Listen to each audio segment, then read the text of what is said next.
Bonsoir et bienvenue, c'est l'heure de 20h, le rattrapage, votre émission de décryptage de l'actualité de la semaine en Nouvelle-Aquitaine. Avec nous, un invité, un grand témoin pour passer cette demi-heure d'information ce soir. Eh bien, nous accueillons Xavier Pinta, maire de Soulac-sur-Mer en Gironde. Bonsoir. Monsieur Pinta, veuillez vous asseoir. Alors, voilà, nous allons débuter avec une image qui a marqué cette semaine, l'émotion et les sanglots dans la voix d'Alain Juppé qui quitte la mairie de Bordeaux pour le Conseil constitutionnel. L'envie n'est plus là, a-t-il précisé. Vous comprenez ce choix, Xavier Pinta ? Oui, d'abord, on ne peut qu'être ému par les déclarations d'Alain Juppé parce qu'on mesure son attachement à la ville de Bordeaux et à son mandat de maire.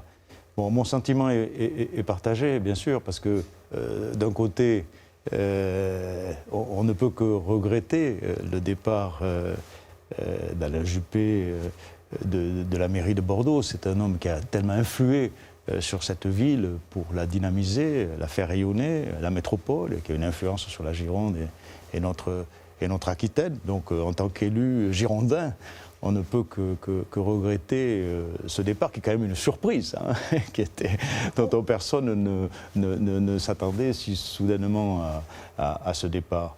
Mais aussi, bon, à titre personnel, moi j'ai toujours eu des relations, je suis un peu loin, je suis à la pointe du Médoc, mais avec Alain Juppé, j'ai toujours eu des relations cordiales, empreintes d'un profond respect, à la fois entre les hommes et le territoire, et puis même d'une sincère amitié. Donc ça me fait un pincement au cœur. Oui, mais ce que je voulais dire, que de notre côté, oui, le républicain que je suis pense que c'est un très bon choix. Alors on va revenir justement, puisqu'on aura l'occasion d'en parler, on va revenir tout d'abord sur ce départ précipité, effectivement pour certains.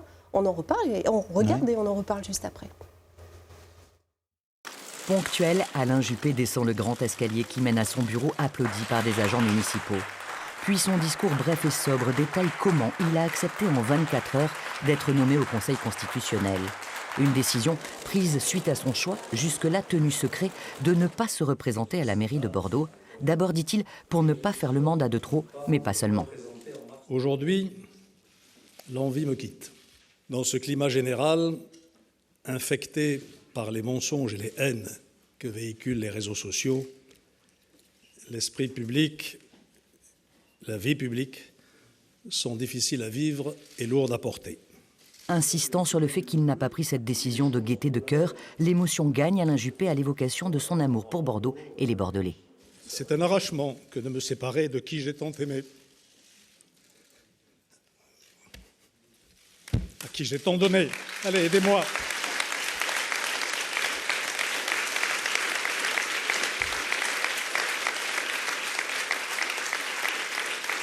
Et qui m'a tant donné en retour. Entouré par son équipe municipale, Alain Juppé n'a pas souhaité donner le nom de son successeur à la métropole comme à la mairie. En coulisses circule le nom de son adjoint aux finances, Nicolas Florian, pour être maire jusqu'aux prochaines municipales de mars 2020. Échéance où certains spéculent aussi sur une possible candidature du Premier ministre Édouard Philippe.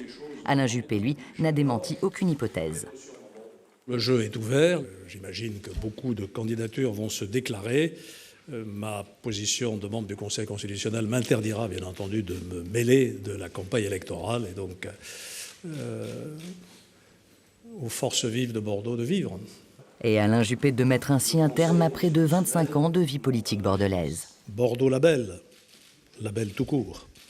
Je te souhaite bon vent.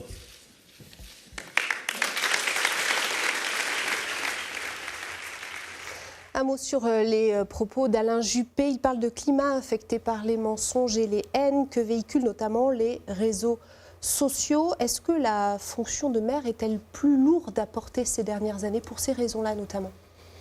Peut-être, oui. Je comprends ces explications. Le mandat de trop et puis le fait qu'il y a un vrai malentendu qui se développe entre nos concitoyens, peut-être au travers des réseaux sociaux aussi, entre nos concitoyens et leurs élus. Je crois qu'ils ne mesurent pas l'implication de leurs élus et il y a un sentiment finalement, c'est ce qu'elle a dit, que tous les élus sont tous pourris, ils travaillent mal, ils font pas ce qu'il faut, alors que quand on se rend compte vraiment de ce qui se fait et des efforts qui sont faits sur tous les élus sur le territoire national, la quasi-totalité des élus essaient de faire de leur mieux, travaillent pour l'intérêt général et sont quand même très honnêtes, je pense. Hein.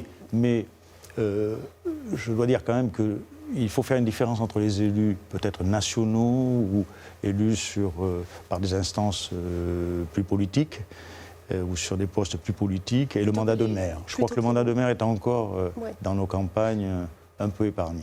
Vous êtes de la même famille politique d'Alain Juppé. Vous l'aviez soutenu d'ailleurs lors des primaires pour la présidentielle. Est-ce que c'est la fin... Je l'ai toujours soutenu. Est-ce que c'est la fin de quand il était Premier ministre. Est-ce que c'est la fin de l'Ancien Monde? Comment? Est-ce que c'est la fin de l'Ancien Monde? Je ne pense pas qu'il y ait un ancien monde, mais je crois que notre pays vit un questionnement qu'il nous faut absolument, peut-être au travers du grand débat, répondre. Et il y a un désarroi de la part de certains de nos concitoyens. Je crois qu'il faut les écouter, il faut y répondre. Qui se reflète dans la crise des Gilets jaunes, c'est ce que vous voulez dire aussi dans ce qui se passe actuellement? Les Gilets jaunes ont pu remonter un certain nombre de choses qui étaient préoccupantes, notamment, je crois qu'il faut renforcer la solidarité entre justement les villes, les métropoles et la ruralité. Je crois qu'il y a un gros effort à faire. Alors on va parler justement de métropole, puisque c'est Nicolas Faurian, on l'a entendu, adjoint aux finances, qui prend la tête de la mairie jusqu'aux prochaines élections. La métropole de Bordeaux, elle se trouve elle aussi sans président. Eh bien c'est le maire du Bouscat qui a été choisi, on regarde. Un conseil de la métropole bordelaise très particulier, car c'était le dernier présidé par Alain Juppé. Le patron, depuis 2014, a su mettre en place un consensus, un contrat de cogestion jusqu'en 2020. Et donc, pour assurer l'intérim et respecter les équilibres politiques, c'est Patrick Beaubé, maire du Bouscat, fidèle d'Alain Juppé, qui a été choisi à l'unanimité jusqu'aux prochaines élections. Nous allons prendre une feuille blanche et nous allons écrire cet avenir-là. Parce que pour moi, l'avenir, le vrai, c'est 2020. C'est pas aujourd'hui. L'avenir, c'est 2020 et on va y travailler tous. On connaît les enjeux. On connaît le challenge qui nous attend et on va relever les gants. Alors faites-nous confiance. Toujours dans l'esprit du consensus et du respect du groupe majoritaire d'avoir choisi son candidat, les élus socialistes ont suivi l'intérêt général, mais jusqu'en 2020. Patrick Beaubé est quelqu'un avec lequel on travaille en très bonne intelligence depuis de nombreuses années. C'est quelqu'un qui a parfaitement l'ADN constitutif de ce qu'est la métropole, de son fonctionnement. Rassemblement de 28 communes, donc il faut assurer et maintenir un certain nombre d'équilibres qui respectent l'identité de chaque commune. Après les échéances, les partis politiques devront mettre en place leur stratégie et le contrat de cogestion sera remis à plat avec des candidatures à gauche comme à droite à la métropole bordelaise. Voilà le consensus pour la plus grande agglomération de communes de la Nouvelle-Aquitaine. En tout cas, Alain Juppé aura passé 25 ans de sa vie à Bordeaux. Son départ semble pourtant précipité. Élément d'analyse d'une annonce qui en a surpris plus d'un avec Laurent Lataste, rédacteur en chef adjoint de France 3 Aquitaine. La décision d'Alain Juppé en a assommé plus d'un. La brutalité de l'annonce a été rude pour certains, une brutalité qu'Alain Juppé a souvent côtoyée en politique lors de ses départs, des départs pour la plupart contraints, il est vrai. On se souvient en 2004 de son célèbre Addichatz au lendemain du procès des emplois fictifs de la mairie de Paris qui l'avait contraint à l'exil canadien. Mais également en 2007, le maire de Bordeaux avait dû quitter précipitamment le ministère du Développement durable 1 mois après l'avoir intégré suite à sa défaite aux législatives face à la socialiste Michèle Delaunay. Jeudi, l'annonce a été faite, il démissionne, mais cette fois-ci, comme il l'a dit lui-même, de son plein gré. Mais ce départ est apparu très soudain, non pas à cause d'une décision de justice ou d'une défaite à des élections, mais tout simplement du fait du mode de désignation.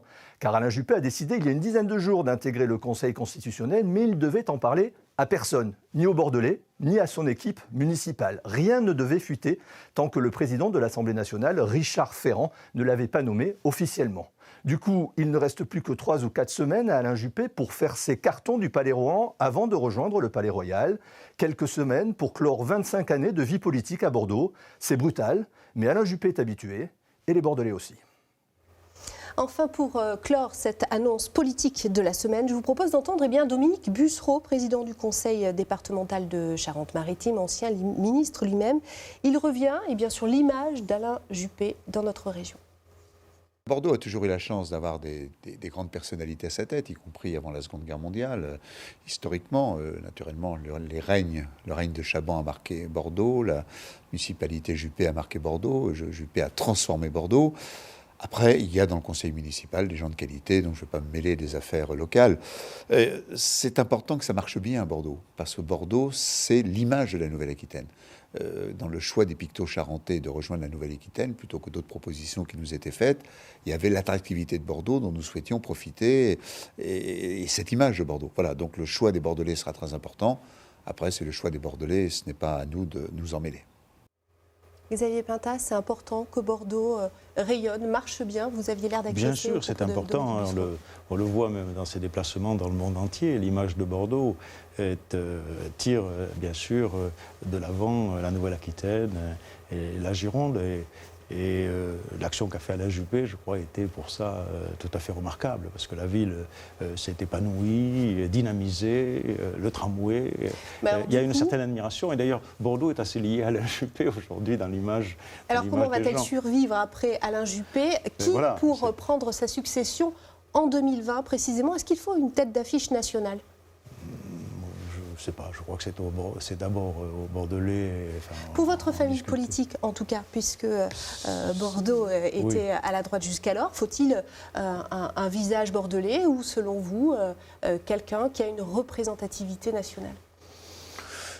Je crois que tout dépend de la personne choisie. Je crois que c'est vrai que Bordeaux a eu Jacques Chaban-Delmas, Alain Juppé, donc une personnalité nationale. On pourrait y penser, mais je crois que c'est à l'équipe municipale un peu à réfléchir, à penser. Bon, d'abord, il va falloir élire un maire jusqu'aux prochaines élections. Je crois que ça doit se faire dans la semaine qui vient. C'est le cas. C'est Florian, effectivement, qui a été désigné. La semaine qui vient, et puis après, bon, c'est vrai que tout ça doit être réfléchi. Je n'ai pas une appréciation particulière sur cette question. Puisqu'on est dans un contexte où aujourd'hui le cumul des mandats, un maire doit être maire sans pouvoir être parlementaire ou exercer d'autres mandats. Donc on est dans un contexte peut-être différent du passé. Mais je crois qu'il faut trouver des personnalités qui s'investissent, qui relèvent le défi et qui poursuivent l'action d'Alain Juppé, qui s'inscrivent dans la suite. Vous regardez 20h le rattrapage, notre invité Xavier Pintat, maire de Soulac. Passons à présent à un tout autre sujet qui vous concerne directement, l'érosion des côtes, avec cette actualité survenue cette semaine à la pointe du Cap Ferret. On en parle dans un instant, mais je voulais tout d'abord revenir avec vous sur cette image, cet immeuble, le Signal, installé sur votre commune, devenu le symbole, bien malgré lui, d'une mer qui avance sur les terres. L'indemnisation des propriétaires a été validée. Où en est-on précisément aujourd'hui? Alors, je voudrais d'abord dire que le Signal, pour beaucoup de Soulacais, pour beaucoup d'amoureux de ma commune, c'est un paradoxe. Parce que d'un côté, nous avons très souvent le symbole de l'érosion marine qui est indiqué par le Signal. Et puis, de l'autre côté, nous avons juste à côté une des plus belles plages de la côte atlantique, une des plus grandes plages de la côte atlantique.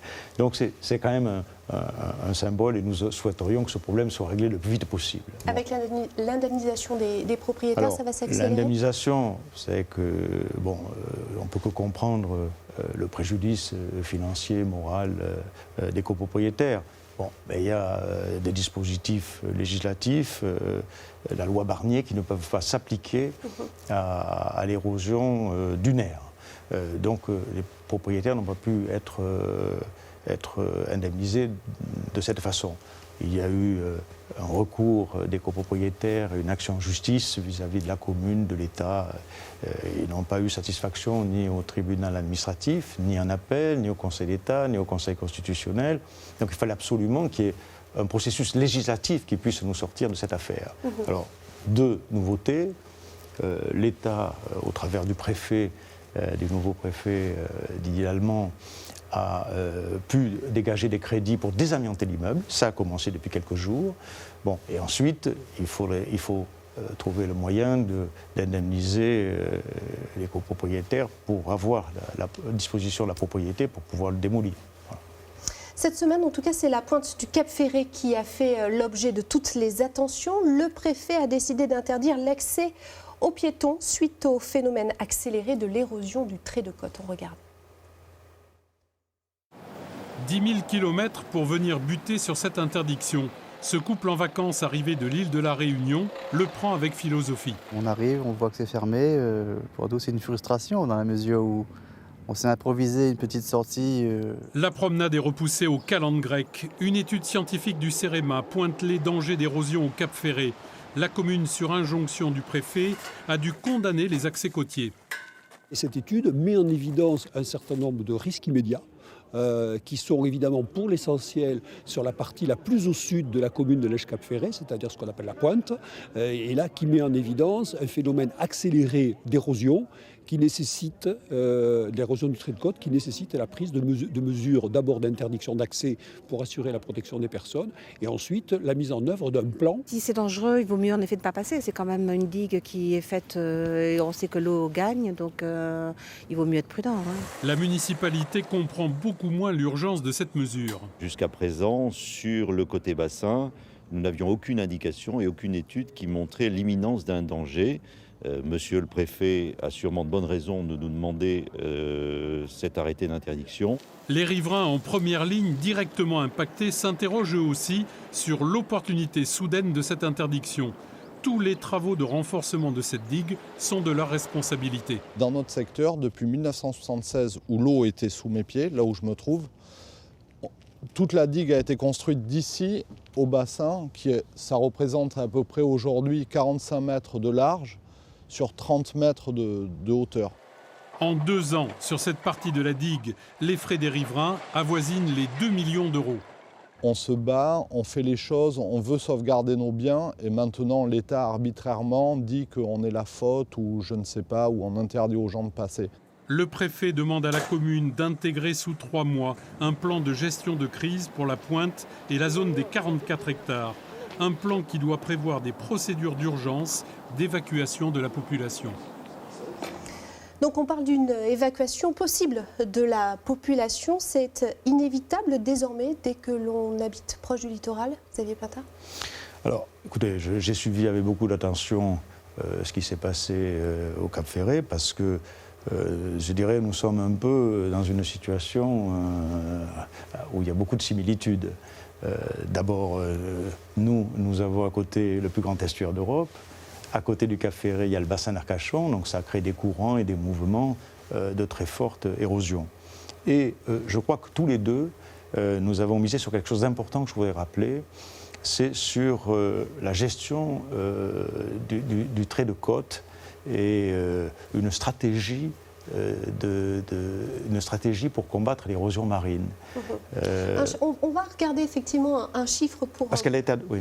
Pour prendre la pleine ampleur effectivement de ce que représente le littoral en Nouvelle-Aquitaine avec 970 km de côte entre La Rochelle et Hendaye. Donc la question est capitale dans la région tout simplement. Oui. Quelle est votre question pour le... Alors, effectivement, la question est capitale.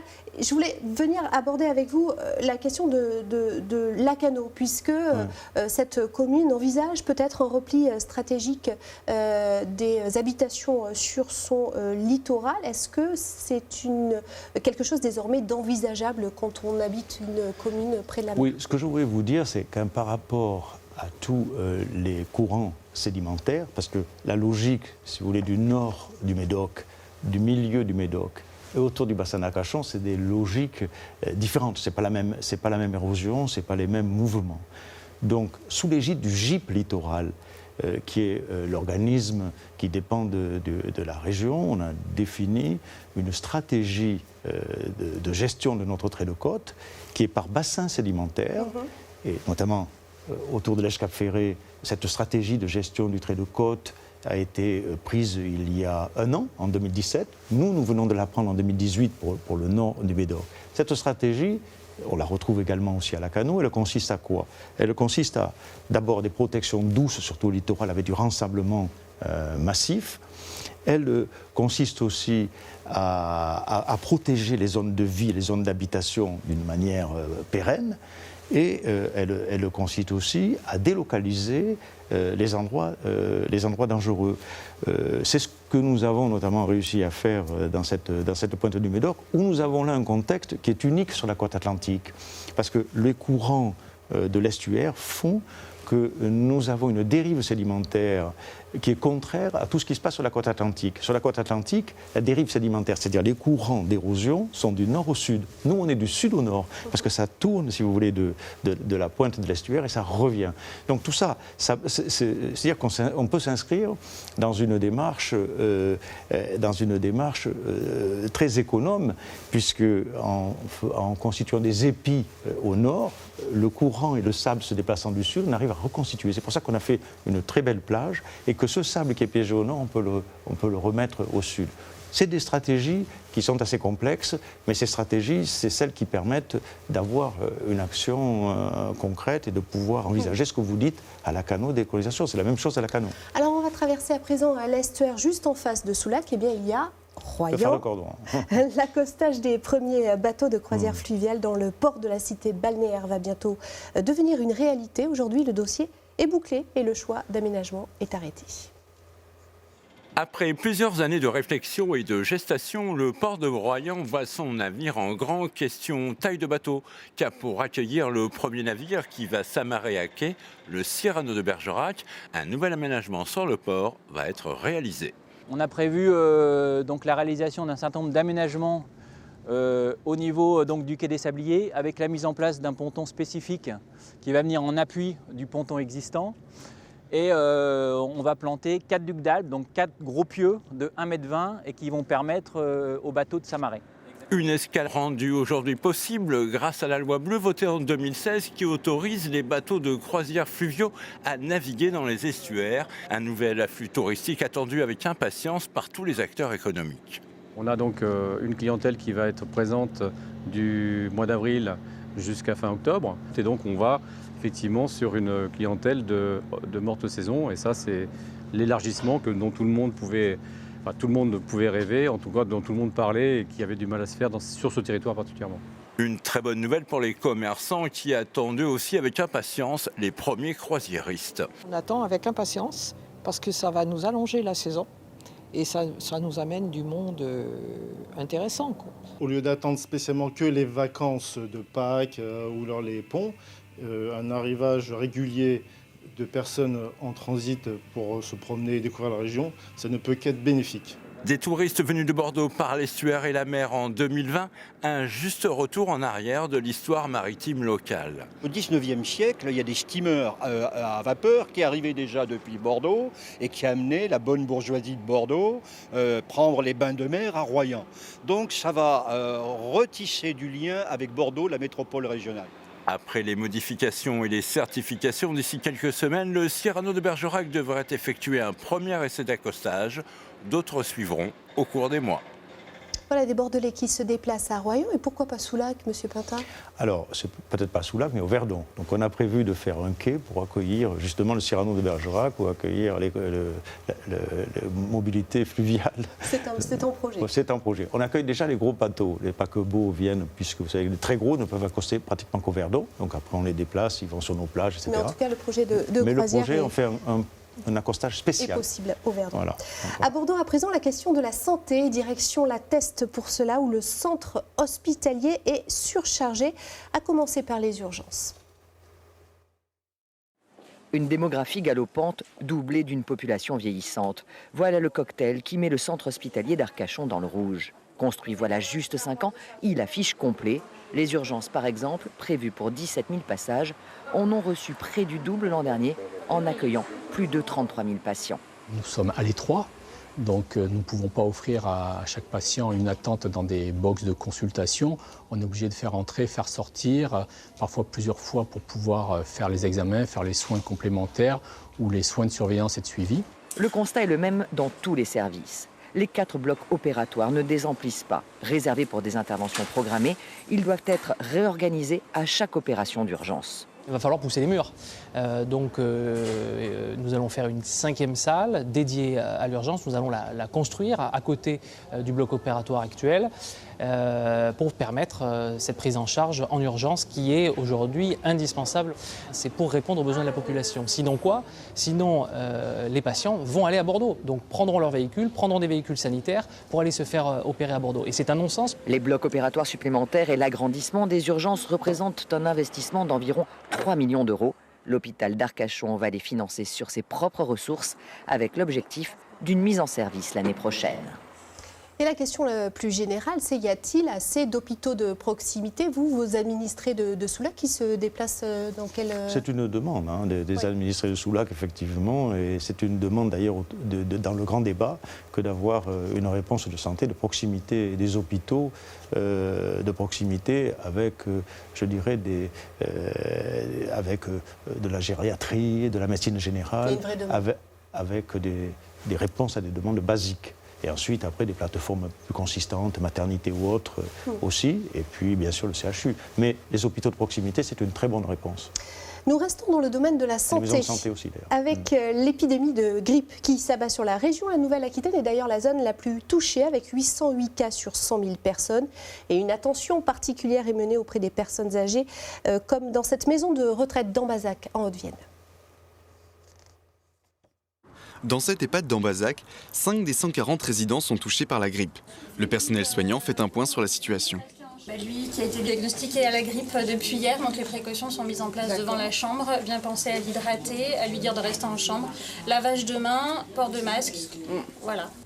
Les résidents grippés sont isolés et leur famille invitée à ne pas leur rendre visite. Le personnel soignant, lui, est prêt pour affronter le pic d'épidémie. On est encore plus vigilant auprès des aides-soignants, auprès des agents. Voilà, on essaye de renforcer un petit peu le dispositif et devant chaque chambre des résidents dont le test a été positif, mais même les personnes qui n'ont pas été testées encore, on a les masques qui sont à disposition et de la solution hydroalcoolique avant chaque entrée et au moment de chaque sortie de la chambre. Je vais vous prendre la température. Avec l'autorisation du médecin, Anne-Charlotte procède à un test pour savoir si André, 92 ans, est atteint par la grippe. Peur ou pas peur, hein, le résultat est le même. Hein. On n'y peut rien. On n'y peut rien, c'est tout. Ceux qui ne sont pas vaccinés, bien sûr, il y a des risques. Mais bon, il y en a moins avec le vaccin, c'est fait pour ça d'ailleurs. Hein. Tout va bien pour cet ancien ouvrier, le test se révèle négatif. La principale inquiétude concerne les résidents qui contractent tout juste le virus sans que ce soit visible. Toutes les activités, justement Animation et VASA, ont été arrêtées, même s'il n'y a que 5 personnes, parce que nous savons très bien qu'il y en a d'autres qui sont potentiellement grippés et pour lesquels nous ne le savons pas. Nous le saurons que d'ici 2-3 jours, lorsqu'en effet le temps d'incubation sera passé. L'EHPAD d'Ambazac s'attend donc à une hausse des cas de grippe dans les jours à venir. Le réseau Sentinelle reste prudent, le pic d'épidémie pourrait être passé. Les nouvelles données de Santé publique France seront publiées dans la journée. Ainsi s'achève notre revue de l'actualité de la semaine en Nouvelle-Aquitaine. Xavier Pintas, c'est l'usage dans cette émission. Quelle image vous retiendrez de cette semaine ?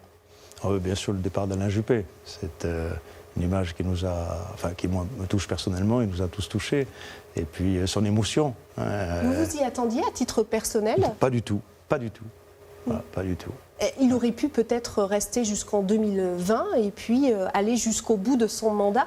Voilà, on dit que ça ne lui ressemble pas tellement de ne pas aller au bout de sa fonction. Je crois qu'il a expliqué, je crois qu'il a peut-être...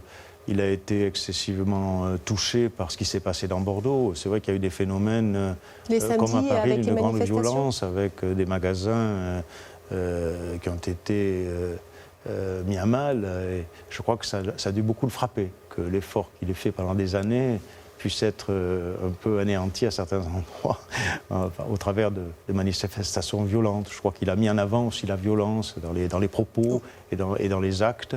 Et voilà, en tout cas, c'est un très bon choix qu'il aille au Conseil constitutionnel, qu'il soit membre du Conseil constitutionnel, parce que je crois que dans la période que l'on traverse, il faudra avoir des membres du Conseil constitutionnel d'expérience, des hommes d'État qui puissent bien voir que nos institutions les fassent évoluer dans le bon sens. Et puis finalement, il surveille les libertés individuelles, le Conseil constitutionnel. Merci Xavier Patat d'avoir passé en tout cas cette demi-heure avec nous. Je rappelle que vous êtes le maire de Soulac. Merci à vous de votre fidélité. On se retrouve pour un nouveau numéro de 20h le rattrapage dans 15 jours. Vacances oblige. À très vite. Merci de votre invitation.